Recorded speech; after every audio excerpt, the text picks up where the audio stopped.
Alors bonsoir et Erev Tov et même Shabbat Shalom à tous et toutes.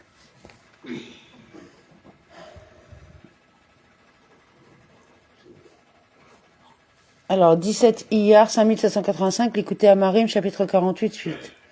Pour prendre un exemple d'une entité créée, enveloppée par la pensée et la connaissance de Dieu, considérons le globe terrestre.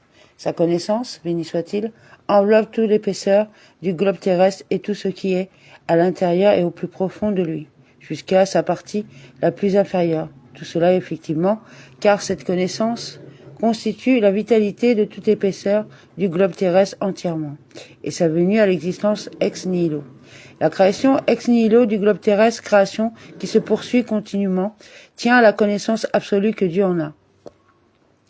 C'est seulement qu'il ne serait pas venu à l'existence telle qu'il est présentement fini et limité, avec un degré infime de vitalité à la mesure de ce qu'il faut pour l'inerte et la végétation et non davantage.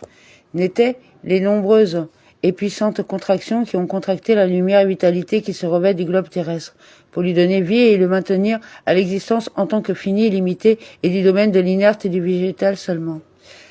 Le degré infime d'illumination qui résulte des nombreux tsitsumim donne vie au globe terrestre de sorte qu'il existe en tant que objet fini, appartenant seulement aux catégories du minéral et du végétal.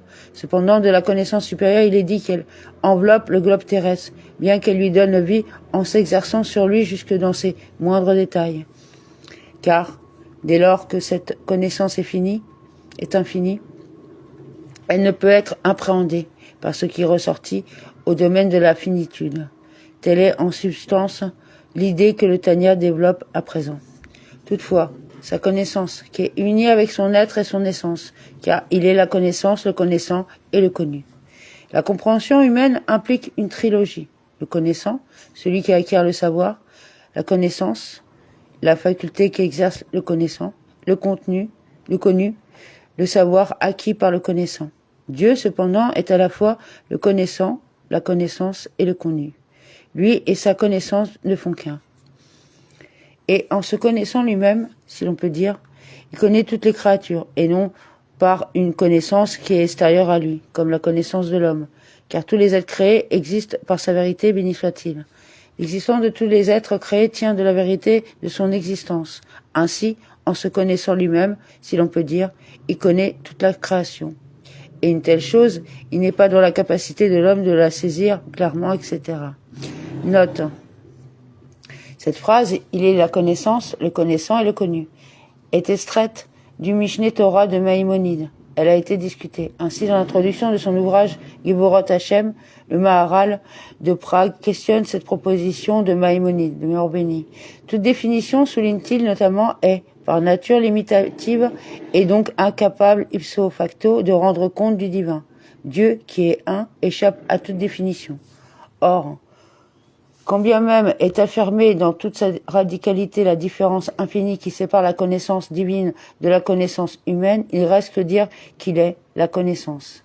C'est le définir et, par conséquent, le limiter. Le Maharal de Mémoire bénie observe qu'au demeurant, les sages du Talmud désignent Dieu comme le saint béni soit-il, et non pas l'intellect béni soit-il. La sainteté qu'invoque leur formule contient l'idée de séparation. Elle transcende de toute possibilité même de définition. Et c'est précisément parce qu'il échappe à toute définition que toute existence procède de lui. Car aucune limite n'est en lui qui pourrait, en tant que tel, écarter quelque existence que ce soit. L'intellect, explique le Maharal de Mémoire bénie, est simplement une faculté créée par Dieu, qui exerce au même titre que la faculté d'agir ou de dire. Dieu sut a la même signification que Dieu dit ou que Dieu fit. Dans la note qui va suivre, Rabbi Gino Zalman de Meor Béni explique que les maîtres de la Kabbale adhèrent à l'opinion de Maïmonide. Cependant, une telle définition ne peut être donnée au divin qu'en tant qu'il se revête des discipéraux d'Atsilut, c'est-à-dire après le Tzitsum, après que sa lumière a pénétré le réceptacle. On peut en effet dire alors qu'il ne fait qu'un avec l'attribut de la connaissance dont il se revête, et qu'ainsi il s'identifie à sa connaissance.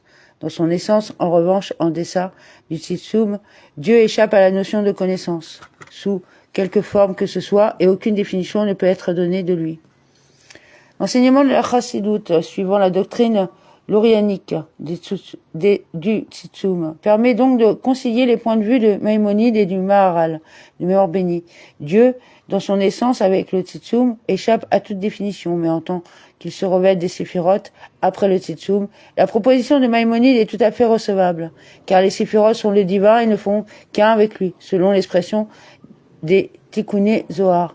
Lui et ses émanations de vie, c'est-à-dire les orotes, les lumières des 10 séphirotes du monde d'Atsilut, sont un. Lui et ses causations, c'est-à-dire les Kélim. Les réceptacles des 10 séphirotes d'Atsilut sont un. Ce qui rejoint la phrase de Maïmonide. Il est le connaissant, la connaissance et le connu.